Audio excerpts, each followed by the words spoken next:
بسم اللہ الرحمن الرحیم۔ حضرت ابو سعید خدری رضی اللہ تعالی عنہ سے روایت ہے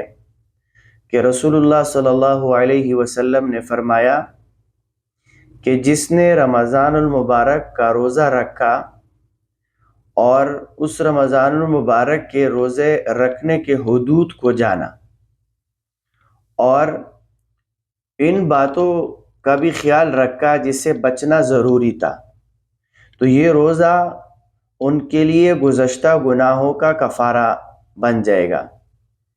یعنی اگر ہم روزہ رکھیں اور روزے کے جس طرح حق ہے ہم اس طرح روزہ کریں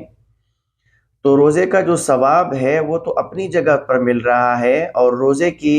جو فرضیت ہے،